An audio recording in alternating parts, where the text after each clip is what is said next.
بسم الله الرحمن الرحيم. الحمد لله رب العالمين والعاقبة للمتقين والصلاة والسلام على أشرف الأنبياء والمرسلين نبينا محمد وعلى آله وصحبه أجمعين ثم أما بعد. آج ہم ایمان کے جس رکن کا تذکرہ کریں گے وہ ہے ایمان کا چوتھا رکن، الایمان بالرسل، رسولوں پر ایمان لانا.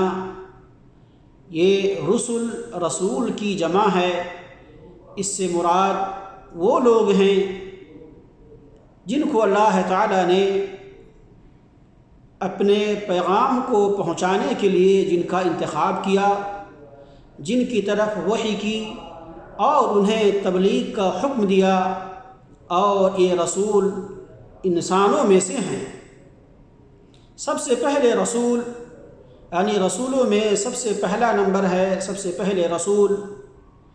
حضرت نوح علیہ السلام ہیں، اور سب سے آخری رسول محمد صلی اللہ علیہ وسلم ہیں. اللہ رب العالمین نے قرآن عزیز کے اندر بیان فرمایا،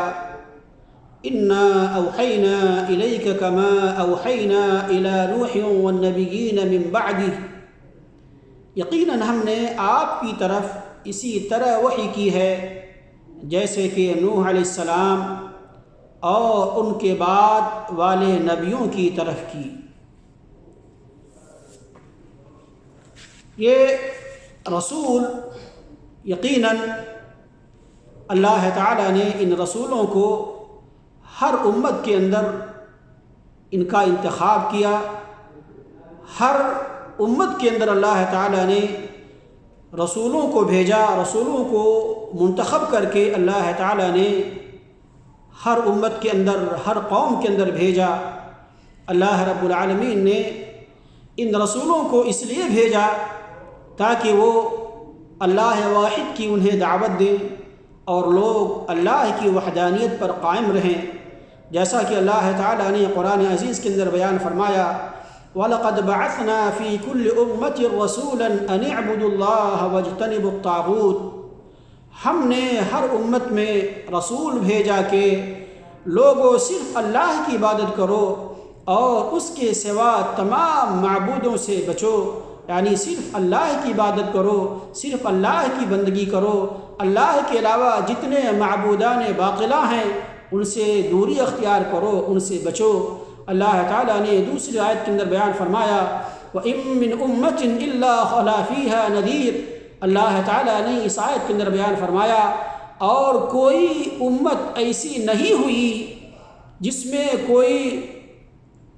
میں کوئی ڈر سنانے والا نہ گزرا ہو. یعنی اللہ تعالیٰ نے ہر امت کے اندر رسولوں کو بھیجا تاکہ وہ رسول لوگوں کو ڈرائیں شرک سے، تاکہ لوگ پرہیز کریں، شرک سے ڈریں اور اللہ کی وحدانیت پر قائم رہیں، اللہ کی عبادت کریں. ان رسولوں کو جو اللہ تعالیٰ نے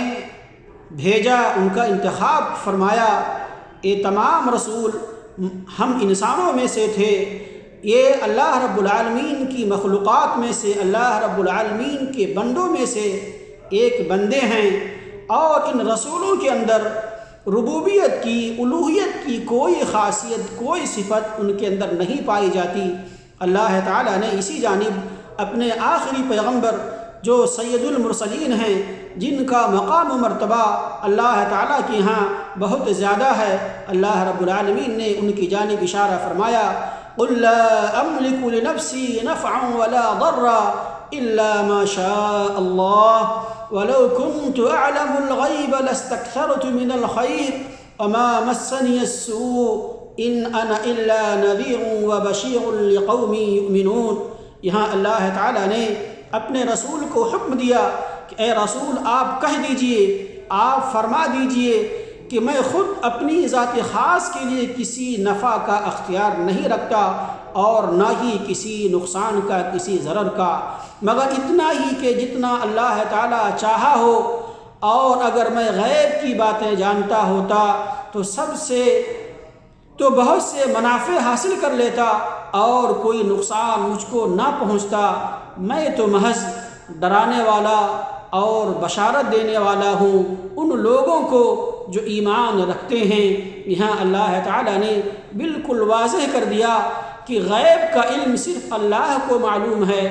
ہاں، جو چیز اللہ تعالیٰ اپنے رسولوں کو بتائے انہیں اسی کا علم ہوتا ہے۔ اللہ کے رسول کی جانب یہاں اللہ تعالیٰ نے کہا کہ اگر مجھے، رسول کہتے ہیں کہ اگر مجھے وَلَوْ كُنْتُ أَعْلَمُ الْغَيْبَ لَاسْتَكْثَرْتُ مِنَ الْخَيْرِ، اگر مجھے غیب کا علم ہوتا تو بہت سارے فائدے، بہت ساری چیزیں میں اپنے لیے اکٹھا کر لیتا، حاصل کر لیتا اور مجھے کوئی نقصان نہ پہنچتا۔ تو اس آیت سے بالکل واضح ہو گیا کہ رسولوں کی جو اصل خاصیت ہے ان کے اندر الوہیت اور ربوبیت کی کوئی صفت نہیں پائی جاتی، اور ساتھ ہی ساتھ انہیں غیب کا علم ہی نہیں ہے۔ اللہ رب العالمین نے اسی طرف اشارہ کرتے ہوئے حضرت ابراہیم علیہ السلام کی جانب بھی اشارہ فرمایا کہ ان رسولوں کی خاصیت کیا ہے۔ جس طریقے سے ایک بشری تقاضا ہوتا ہے، جس طریقے سے ایک انسان بیمار ہوتا ہے، ایک انسان اس کی وفات ہوتی ہے، وہ دنیا سے کوچ کرتا ہے، اور اسی طریقے سے انہیں کھانے اور پینے کی ضروریات جو ہے انسانی زندگی کا ایک اہم حصہ ہے، اسی طریقے سے رسولوں کو بھی اس کی ضرورت ہے۔ اللہ تعالیٰ کی جانب حضرت ابراہیم علیہ السلام کس قدر اللہ رب العالمین کی طرف اللہ کی تعریف کرتے ہوئے، اللہ رب العالمین کی ثنا کرتے ہوئے حضرت ابراہیم علیہ السلام کی جانب اللہ تعالیٰ نے ان آیت کے اندر ذکر کیا، وَالَّذِي هُوَ يُطْعِمُنِي وَيَسْقِينِ وَإِذَا مَرِضْتُ فَهُوَ يَشْفِينِ وَالَّذِي يُمِيتُنِي ثُمَّ يُحْيِينِ۔ یہاں اللہ تعالیٰ کی جانب حضرت ابراہیم علیہ السلام کس قدر تعریف کر رہے ہیں، کہہ رہے ہیں اللہ کی ذات وہ ذات ہے جو مجھے کھلاتا ہے، پلاتا ہے، اور جب بیمار پڑ جاؤں تو مجھے شفا عطا فرماتا ہے، اور وہی مجھے مار ڈالے گا پھر زندہ کرے گا۔ اے ابراہیم علیہ السلام اللہ کی تعریف کر رہے ہیں کہ کھانا، کھلانا اور پلانا یہ ہمارا رب کرتا ہے، وہ مجھے کھلاتا ہے، جب میں بیمار پڑ جاتا ہوں تو وہی مجھے شفا دیتا ہے، اور ایک نہ ایک دن مجھے اس دنیا سے کوچ کرنا ہوگا، مجھے موت کا وہ کڑوا جام پینا ہوگا، وہ مجھے مار ڈالے گا اور پھر دوبارہ اللہ تعالیٰ مجھے زندہ کرے گا۔ تو ان آیتوں سے بالکل واضح ہو گیا کہ رسولوں کے اندر الوہیت، ربوبیت کی کوئی صفت نہیں پائی جاتی، وہ بھی ہم انسانوں کی طرح سے ایک بشر ہیں، البتہ یہ کہ اللہ تعالیٰ نے انہیں اپنی پیغمبری کے لیے، اپنی رسالت کے لیے اللہ تعالیٰ نے ان کا انتخاب فرمایا، انہیں ان کی جانب وحی کی، اور اللہ تعالیٰ نے انہیں معجزات سے نوازا۔ اللہ کے رسول صلی اللہ علیہ وسلم بھی اسی جانب اشارہ کرتے ہیں۔ آپ صلی اللہ علیہ وسلم کی حدیث جو بخاری کی روایت ہے، اللہ کے رسول کہتے ہیں انما انا بشر مثلکم انسا کما تنسون فاذا نسیت فذکرونی۔ اللہ کے رسول کہتے ہیں میں بھی تمہاری طرح سے ایک بشر ہوں، ایک انسان ہوں، میں بھی بھولتا ہوں جس طرح تم بھولتے ہو، اگر میں بھول جاؤں تو مجھے یاد دلاؤ، مجھے بتاؤ۔ اللہ تعالیٰ نے اپنے ان پیغمبروں کو جس وصف سے قرآن عزیز کے اندر ذکر کیا، ان کو عبودیت سے ذکر کیا، باوجود کہ ان کا بڑا مقام ہے، ان کا بڑا مقام و مرتبہ ہے، اللہ تعالیٰ نے قرآن عزیز کے اندر ان کی تعریف کرتے ہوئے ان کی جانب اشارہ فرمایا، جیسا کہ اللہ تعالیٰ نے حضرت نوح علیہ السلام کی جانب اشارہ فرمایا۔ اللہ رب العالمین نے اس آیت کے اندر ذکر کیا انہو کان عبدا شکورا۔ اللہ تعالیٰ نے اس آیت کے اندر ذکر کیا کہ وہ ہمارا بڑا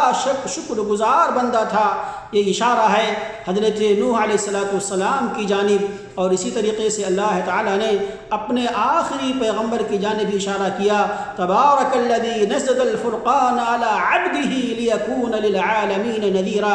یہاں بھی اللہ تعالیٰ نے ہم آخری پیغمبر محمد صلی اللہ علیہ وسلم کو عبد سے ذکر کیا، عبودیت سے ان کا تذکرہ کیا، اور اسی طریقے سے اللہ تعالیٰ نے حضرت ابراہیم علیہ السلام، حضرت اسحاق علیہ السلام، حضرت یعقوب علیہ السلام کی جانب بھی اللہ تعالیٰ نے اشارہ کیا، وَاذْكُرْ عِبَادَنَا إِبْرَاهِيمَ وَإِسْحَاقَ وَيَعْقُوبَ أولي الأيدي والأبصار إنا أخلصناهم بخالصة ذكر الدار وإنهم عندنا لمن المصطفين الأخيار۔ یہاں بھی اللہ تعالیٰ نے انہیں عبودیت سے ذکر کیا اور ان کی تعریف فرمائی۔ اسی طرح سے اللہ تعالیٰ نے حضرت عیسیٰ علیہ السلام کی جانب اشارہ فرمایا، إن هو إلا عبد أنعمنا عليه وجعلناه مثلا لبني إسرائيل۔ اللہ تعالیٰ نے اس آیت کے اندر ذکر کیا عیسیٰ علیہ السلام بھی صرف بندہ ہی ہے جس پر ہم نے احسان کیا اور اسے بنی اسرائیل کے لیے نشان قدرت بنایا۔ اس آیت سے بالکل واضح ہو گیا جو لوگ عیسیٰ علیہ السلام کو الوہیت کا درجہ دیتے ہیں یقیناً وہ سراسر گمراہی کے اندر ہیں، وہ سراسر یقیناً غلطی کے اندر ہیں۔ یہاں اللہ تعالیٰ نے کہا کہ وہ صرف اور صرف بندہ ہی ہے جس پر ہم نے احسان کیا اور اسے بنی اسرائیل کے لیے نشان قدرت بنایا۔ لہٰذا ان آیات سے واضح ہو گیا کہ جتنے رسول اس دنیا کے اندر تشریف لائے، جن کا اللہ تعالیٰ نے انتخاب کیا، وہ ہم انسانوں میں سے تھے۔ بس اللہ تعالیٰ نے انہیں اپنی پیغمبری کے لیے، اپنے پیغام کو اپنے بندوں تک پہنچانے کے لیے اللہ تعالیٰ نے ان کا انتخاب کیا، ان کی جانب وحی کی اور انہیں معجزات سے نوازا۔ تو رسولوں پر ایمان لانے کے تعلق سے چند چیزوں کا ہونا بے حد ضروری ہے۔ ان میں سے 4 ایسی چیزیں ہیں جن کا ہونا بے حد ضروری ہے، یعنی یہ اگر نہیں ہے تو گویا کہ رسولوں پر ایمان مکمل نہیں ہو سکتا۔ ان میں سے سب سے پہلی چیز یہ ہے کہ رسولوں کی اس رسالت پر ایمان لانا یہ صحیح اور سچ ہے، یہ اللہ رب العالمین کی طرف سے ہے، اللہ تعالیٰ نے ان کا انتخاب کیا ہے۔ اگر کوئی شخص ان رسولوں میں سے کسی کی پیغمبری کا، کسی کی رسالت کا اگر کسی نے انکار کر دیا، گویا کہ اس نے رسولوں کی تمام جماعت کا، تمام رسولوں کا اس نے انکار کیا، جیسا کہ اللہ تعالیٰ نے قرآن عزیز کے اندر ذکر کیا، کذبت قوم نوح المرسلین، قوم نوح نے بھی نبیوں کو جھٹلایا، جبکہ ہم جانتے ہیں نوح علیہ السلام پہلے پیغمبر ہیں، پہلے رسول ہیں، ان کے زمانے میں ان کے علاوہ کوئی دوسرا نہیں تھا۔ تو جن لوگوں نے نوح علیہ السلام کو جھٹلایا، ان کی تکذیب کی، گویا کہ اس نے یا انہوں نے تمام رسولوں کی تکذیب کی، تمام رسولوں کو جھٹلایا۔ اسی طریقے سے نصارہ جنہوں نے اللہ کے رسول صلی اللہ علیہ وسلم کی پیغمبری، آپ کی رسالت کو جھٹلایا اور آپ کی اتباع نہیں کی، گویا کہ انہوں نے حضرت عیسیٰ علیہ السلام کی رسالت کا انکار کیا، باوجود یہ کہ حضرت عیسیٰ علیہ السلام نے اس چیز کی بشارت دی تھی کہ میرے بعد ایک پیغمبر ہوگا، یأتی من بعد اسمہ احمد فلما جاءہم بالبینات قالوا هذا سحر مبین، یعنی حضرت عیسیٰ علیہ السلام نے اس کی وضاحت کر دی کہ میرے بعد ایک پیغمبر آئے گا، ایک رسول آئے گا جس کا نام محمد ہوگا، اور وہ تمہیں کفر و ضلالت سے تمہیں نکال کر کے صراط مستقیم کی طرف تمہاری رہنمائی کرے گا، لہٰذا اس پر ایمان لانا۔ رسولوں پر ایمان لانے کے تعلق سے جو ضروری چیز ہے ان میں سے دوسری چیز یہ ہے کہ جس رسول کو جس نام سے ہم جانتے ہیں، جو رسول جس نام سے اللہ تعالیٰ نے ان کا ذکر کیا، ہم ان کو اس نام سے ان پر ایمان لائیں، جیسے کہ محمد، ابراہیم، موسیٰ، عیسیٰ، نوح علیہ السلام ہیں۔ یہ وہ رسول ہیں جنہیں اولو العزم من الرسل کہا جاتا ہے۔ اللہ تعالیٰ نے قرآن عزیز کے اندر ان کا تذکرہ 2 جگہوں پر فرمایا۔ اللہ تعالیٰ نے ایک ذکر اللہ تعالیٰ نے ان کی جانب سورہ احزاب کے اندر ان کا ذکر کیا، اور ان کا دوسرا تذکرہ اللہ تعالیٰ نے سورہ شورى کے اندر بیان فرمایا۔ سورہ احزاب کی آیت یہ ہے، وَإِذْ أَخَذْنَا مِنَ النَّبِيِّينَ مِيثَاقَهُمْ وَمِنْكَ وَمِن نُوحٍ وَإِبْرَاهِيمَ وَمُوسَىٰ وَعِيسَىٰ ابْنِ مَرْيَمَ۔ یہاں اللہ تعالیٰ نے واضح کر دیا کہ جب کہ ہم نے تمام نبیوں سے عہد لیا، اور بالخصوص آپ سے اور نوح سے اور ابراہیم سے اور موسیٰ سے اور مریم کے بیٹے عیسیٰ سے،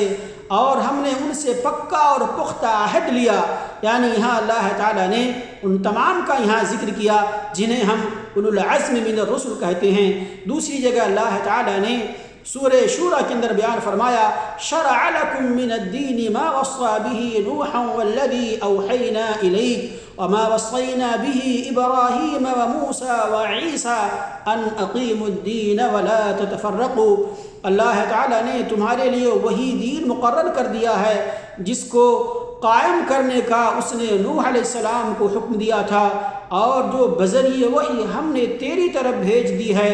جس کا تاکیدی حکم ہم نے ابراہیم اور موسیٰ اور عیسیٰ علیہ السلام کو دیا تھا کہ اس دین کو قائم رکھنا اور اس میں پھوٹ نہ ڈالنا۔ اسی طریقے سے وہ رسول جن کا ہم نام نہیں جانتے، ہمیں ان پر اجمالاً بھی ایمان لانا ضروری ہے، جیسا کہ اللہ تعالیٰ نے ان کی جانب اشارہ فرمایا وَلَقَدْ أَرْسَلْنَا رُسُلًا مِّن قَبْلِكَ مِنْهُمْ مَنْ قَصَصْنَا عَلَيْكَ وَمِنْهُمْ مَنْ لَمْ نَقْصُصْ عَلَيْكَ۔ یہاں اللہ تعالیٰ نے اس آیت کے اندر واضح کیا، اے رسول کتنے ایسے پیغمبر ہیں، اے محمد کتنے ایسے رسول ہیں جن کا تذکرہ ہم نے آپ سے کیا، جن کی معلومات ہم نے آپ کو دی، اور وَمِنْهُمْ مَنْ لَمْ نَقْصُصْ عَلَيْكَ، اور کتنے ایسے رسول ہیں جن کے بارے میں ہم نے آپ سے ان کا تذکرہ ہی نہیں کیا، آپ کو ہم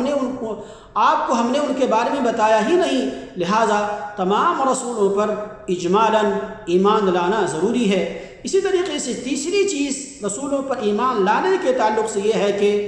ان رسولوں کی جو صحیح خبریں ہم تک پہنچیں ان تمام کی تصدیق کرنا، ان پر ایمان لانا اور اس کو صحیح اور سچا سمجھنا۔ چوتھی اور آخری چیز، جو عمل جس شریعت ہم تک آئی یا جس شریعت کے ساتھ اللہ تعالیٰ نے ہم تک رسول کو بھیجا، اس شریعت پر عمل کرنا، اور وہ ہے ہمارے آخری پیغمبر محمد صلی اللہ علیہ وسلم۔ ہمارے آخری پیغمبر کو اللہ تعالیٰ نے جس شریعت کے ساتھ، جس دین کے ساتھ اللہ تعالیٰ نے ہماری طرف ان کو بھیجا، ہمیں اس پر عمل کرنا ہوگا، ہمیں اس پر کامل یقین رکھنا ہوگا، اور ہمارے رسول کو اللہ تعالیٰ نے تمام لوگوں کی طرف بھیجا، تمام لوگوں کی طرف آپ کو اللہ تعالیٰ نے رسول بنا کر کے بھیجا۔ رسول کی اس رسالت پر ایمان اور رسول کے فیصلوں پر بھی ایمان، جیسا کہ اللہ تعالیٰ نے قرآن عزیز کے اندر بیان فرمایا فَلَا وَرَبِّكَ لَا يُؤْمِنُونَ حَتَّى يُحَكِّمُوكَ فِي مَا شَجَرَ بَيْنَهُمْ ثُمَّ لَا يَجِدُوا فِي أَنفُسِهِمْ حَرَجًا مِّمَّا قَضَيْتَ وَيُسَلِّمُوا تَسْلِيمًا۔ یہاں اللہ تعالیٰ نے واضح کر دیا کہ سو قسم ہے تیرے پروردگار کی، یہ مومن نہیں ہو سکتے جب تک کہ تمام آپس کے اختلاف میں آپ کو حاکم نہ مان لیں، پھر جو فیصلے آپ ان میں کر دیں ان سے اپنے دل میں کسی طرح کی تنگی اور ناخوشی نہ پائیں، اور فرما برداری کے ساتھ قبول کر لے، یعنی رسول جو فیصلہ کر دیں، رسول کا جو حکم آ جائے، اس حکم کے سامنے اپنے آپ کو سر تسلیم خم کر دینا۔ اگر کوئی شخص رسول کے فیصلے کو نہیں مانتا، رسول کے کیے ہوئے حکم کو نہیں مانتا، تو یقیناً وہ مسلمان نہیں ہو سکتا۔ لہٰذا رسول کی رسالت پر، رسول کے فیصلے پر بھی ایمان ضروری ہے۔ اسی طریقے سے اگر ہم رسولوں پر ایمان لاتے ہیں، اس کے ثمرات کیا ہیں، اس کے فائدے کیا ہیں؟ ان میں سے سب سے پہلی چیز، رسولوں پر ایمان لانے کا فائدہ یہ ہوتا ہے کہ ہمیں اللہ رب العالمین کی رحمت اور اس کی عنایت کا علم ہوتا ہے کہ اللہ رب العالمین ہماری رشد و ہدایت کے لیے اللہ تعالیٰ نے ان پیغمبروں کو بھیجا، اور اللہ رب العالمین کی شفقت، اللہ رب العالمین کی رحمت، اللہ رب العالمین کی کتنی عنایت ہماری جانب ہے کہ ہم اس کی عبادت، اس کی وحدانیت پر قائم رہیں، صراط مستقیم پر ہمیشہ ڈٹے رہیں۔ چونکہ رسولوں کی رسالت کے بغیر ہم نہیں جان سکتے کہ ہم کس طریقے سے اللہ رب العالمین کی عبادت کریں، چونکہ یہ بشری تقاضا یہ ہے، یہ انسانی عقل جو ہے اس کی اصل معرفت رسولوں کے بغیر اس کا ادراک نہیں کر سکتی۔ اس کا دوسرا فائدہ یہ ہے کہ رسولوں پر ایمان لانے سے ہمیں اللہ رب العالمین کی اس عظیم نعمت کا شکریہ ادا کرنے کا موقع ملتا ہے کہ یہ اللہ رب العالمین کی نعمتوں میں سے کتنی عظیم نعمت ہے کہ اللہ تعالیٰ نے اپنے رسولوں کو، اپنے پیغمبروں کو ہماری رشد و ہدایت کے لیے انہیں دنیا کے اندر ہم میں سے ان کا انتخاب کیا۔ اسی طریقے سے اس کا تیسرا فائدہ یہ ہے کہ رسولوں سے ہمیں محبت کرنی چاہیے، رسولوں کی ہمیں تعظیم کرنی چاہیے، ہمیں ان کی تعریف کرنی چاہیے، چونکہ یہ ہم میں سے وہ لوگ ہیں جن کا انتخاب اللہ تعالیٰ نے اپنے پیغام کے لیے اپنی وحی کے لیے کیا، اور یہ رسول اللہ رب العالمین کی عبادت پر قائم رہے اور اللہ رب العالمین کے پیغام کو پہنچایا، اور ان رسولوں نے